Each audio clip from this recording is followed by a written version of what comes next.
I constructed a 30-foot flagpole that towers over their rules, letters, and control when they attempted to prohibit it.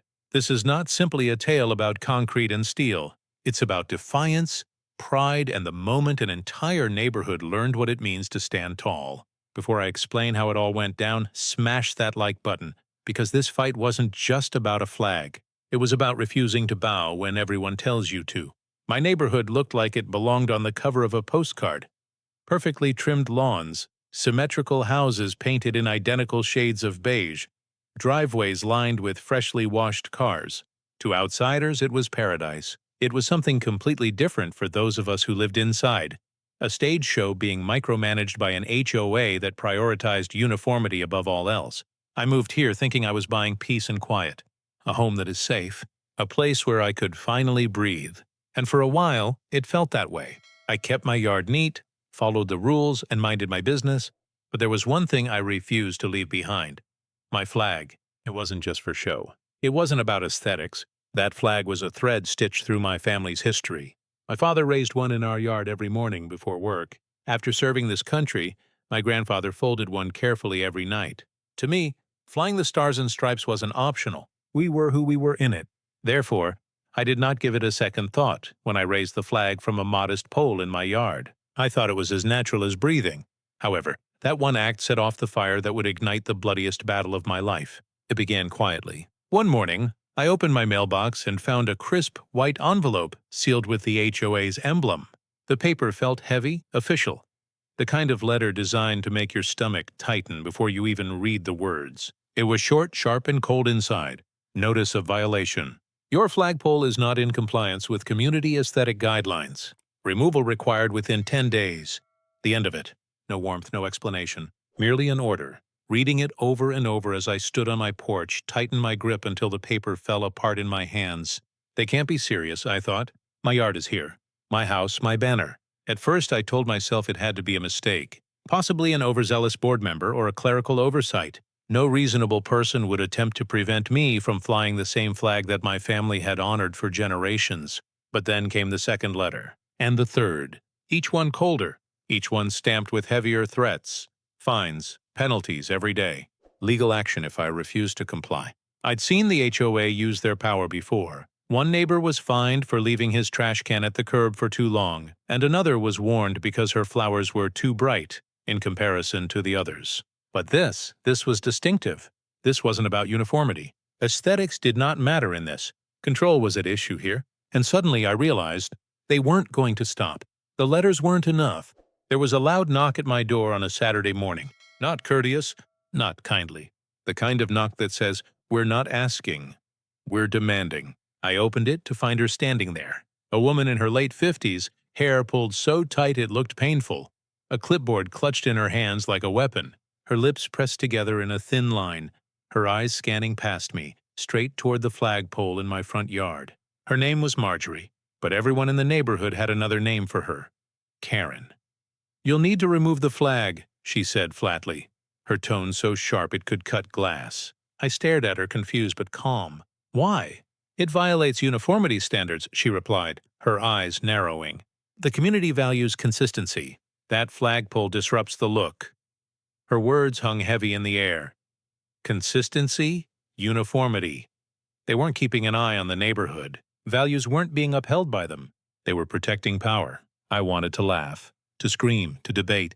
But instead, I did something else. Just now, I shut the door, and as the latch clicked shut, I felt something inside me shift. This wasn't just about a rule. It wasn't even about a flagpole. It was about someone trying to tell me what I could and couldn't be in my own home. And that, I couldn't let stand. The letters didn't stop. The threats didn't slow down. Every trip to the mailbox felt like stepping into enemy territory. Another envelope, another warning, another fine. They stacked higher on my kitchen counter until the pile looked like a monument to their obsession with control. Each letter colder, each little bit steeper, each word designed to grind me down until I gave up. The final notice then arrived. The paper was thick, the wording brutal. Immediate removal required. Failure to comply will result in legal action and court referral. That night, I sat on my porch staring at the flag swaying under the moonlight. I thought about my father, folding it with his steady hands every night, I thought about my grandfather, trembling as he raised it one last time after returning from war. I thought about the sacrifices stitched into every thread. And I asked myself, was I really about to let them take this from me? No, not a chance. At that moment, something inside me hardened into steel. They wanted the flag gone? Then I'd make sure it couldn't be ignored. I had no intention of lowering it. I was going to raise it higher. The choice was made 30 feet higher. However, a decision without a strategy is just a wish. So I got to work. Late at night, after the streets went quiet and the neighborhood fell asleep, I sat at my dining room table with a yellow notepad and a cup of strong coffee. I sketched out blueprints, rough and shaky at first, but filled with determination. If a 6-foot pole was considered disruptive by the HOA, they hadn't seen anything yet. I made a list: heavy-duty steel pipe, concrete with reinforcement, industrial bolts, a winch system strong enough to raise the stars and stripes into the clouds. This wasn't going to be some flimsy decoration. This was going to be a monument. The next morning, I drove to the hardware store 2 towns over. I wasn't about to risk running into one of those HOA spies in the local shop. The supplies I stuffed into my truck bed were the kind that made the suspension groan. On the way home, I kept rehearsing the looks on their faces. I imagined Karen being powerless as that flag rose higher than ever, her clipboard shaking in her hands. I worked at night under the cover of darkness, measuring, digging, and mixing concrete. I didn't care that dirt was covering my fingernails and that sweat was pouring down my back. It felt like defiance with every shovel strike and wrench turn. By the time the sun began to creep over the horizon, the foundation was set. The pole was waiting. The showdown followed shortly after. Dawn broke quietly, painting the sky with streaks of gold and crimson. Fresh earth and wet cement permeated my yard. The steel pole was lying on the ground like a sleeping giant as the bolts tightened the foundation. This was it. With a deep breath, I wrapped my hands around the winch. As I turned the knob, the metal groaned and the pole began to slowly rise. Inch by inch, it fought gravity. It grew higher into the morning air, inch by inch. Neighbors started to gather. The curtains opened. Doors creaked on the porch.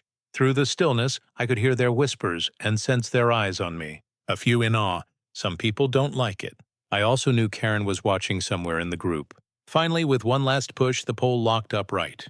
30 feet of steel standing proud against the sky. I reached into my pocket, hands trembling, and pulled out the folded flag. The same flag that my father taught me to fold, triangle by triangle, corner by corner. I clipped it to the line. As I pulled on the rope, the fabric began to unravel as it climbed higher and higher, making my heart race. After that, a whoosh. The wind caused the flag to open, red, white, and blue blazing against the morning sky. For a moment, everything went silent. No birds, no cars, no voices. The mere sound of that flag blowing in the wind 30 feet above the ground is enough to make anyone want to try to tear it down. I felt it in that silence as well. I had won the war, at least not yet. But the first battle? Absolutely, it didn't take long. By noon, the emails started rolling in. By 2 o'clock, I had 3 new letters in my mailbox. And by evening, they showed up in person. 3 board members. In the summer heat, suits, clipboards, and cameras in hand. Naturally, Karen was leading the charge, her face already reddened from rage. She made the flagpole look like some kind of nuclear bomb when she pointed it at it. "This is unacceptable!" she yelled, her voice breaking from the force of her rage. I stood there, calm as ever, leaning against my porch railing. "Who is unacceptable?" I inquired, because last I checked, it looks pretty good against the sky. She trembled in rage at that. "It goes against every rule in this community. It throws off the harmony, the aesthetics." I cut her off. "No, Karen. What it does is remind people what freedom looks like." The other board members shifted uncomfortably. One scribbled something on a notepad. Another person completely avoided eye contact. Karen wasn't deterred. She hissed through her teeth as she slammed the clipboard shut. "We will fine you daily until you are bankrupt if you do not remove it. We'll take you to court if that doesn't work." Despite the weight of her words in the air, I did not hesitate, because deep down I knew something she didn't. This was no longer just my fight. Neighbors had watched me raise that flag. Some had even nodded in quiet approval. I could also now see movement at my yard's perimeter as Karen hurled threats. People were gathering again, watching, listening. By the end of the week, it was more than just a flagpole, and the HOA was about to realize that their power was losing strength. It was a line in the sand. Some neighbors came to me quietly, almost nervously, whispering their support. "That flag looks beautiful out there," one old veteran told me, his eyes watering. About time someone resisted them. Others weren't so subtle. A couple from across the street brought a pie and placed it on my porch as a token of peace. "We're with you," they said. "That flag belongs here." However, the opposition began to intensify simultaneously.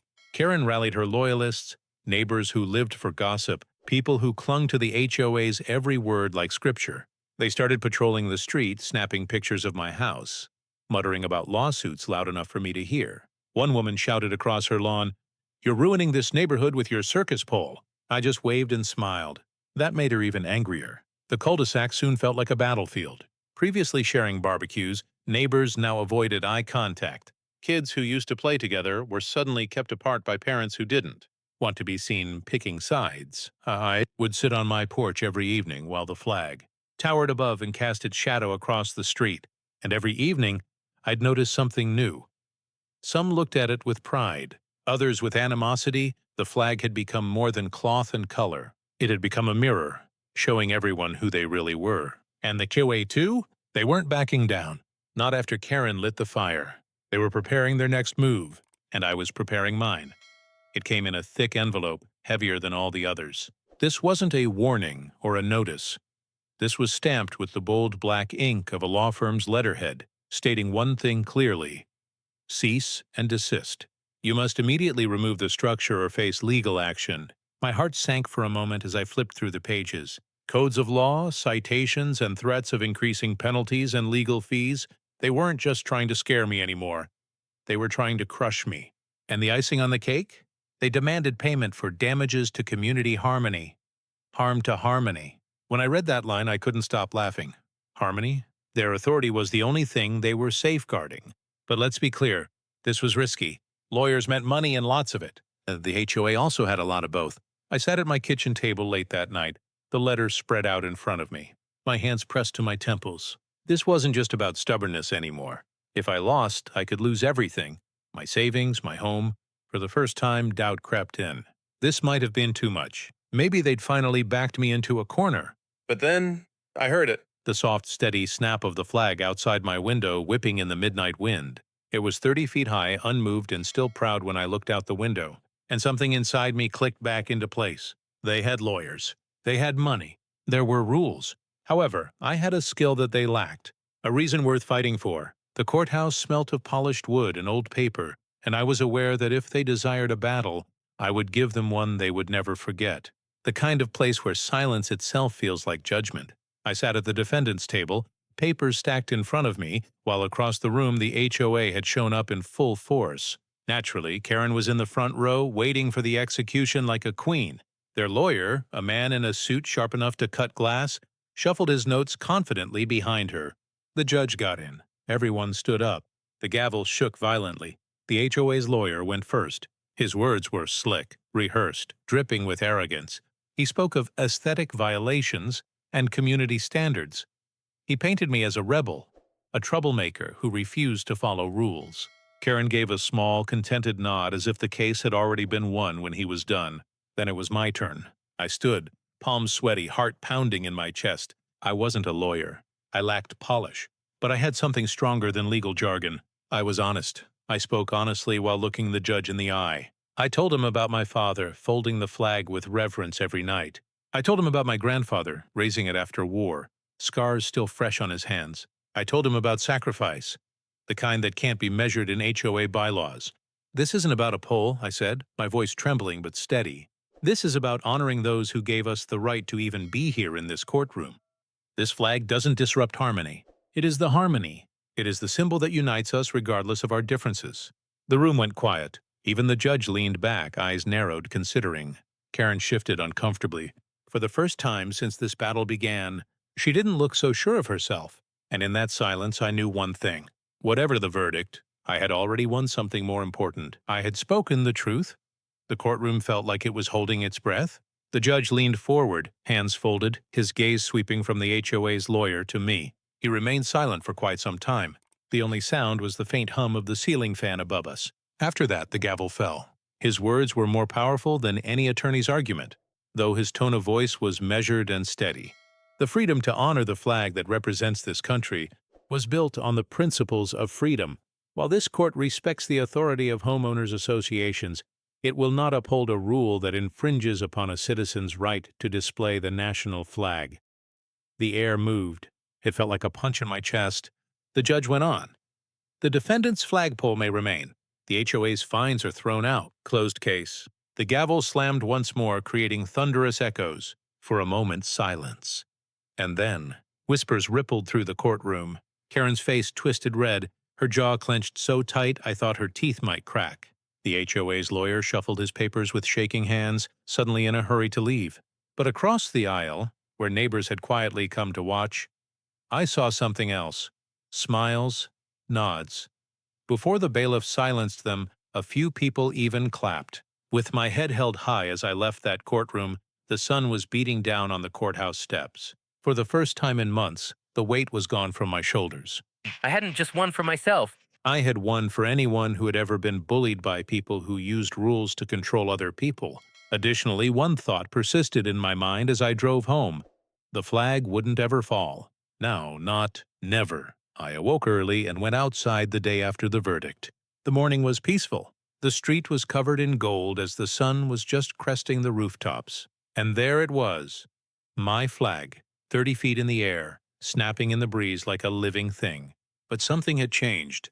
This time I wasn't the only one watching it. Across the street, the old veteran who'd whispered his support now stood tall on his porch, saluting. A young family down the block had put a small flag by their mailbox. Even kids riding their bikes slowed down, staring up at it with wide eyes. The HOA attempted to act as though nothing had occurred. They sent no more letters. They held no more meetings about aesthetic violations. And Karen? She completely avoided me. When we passed each other on the street, she lowered her eyes, her clipboard nowhere to be seen. The neighborhood felt different now. The dividing lines had begun to blur. People who hadn't spoken in months were suddenly talking again, finding common ground in the shadow of that flag. And me? I realized it was never just about winning. It was about proving something bigger. That when you stand your ground, when you refuse to be silenced, sometimes you don't just protect your own freedom, you inspire others to do the same.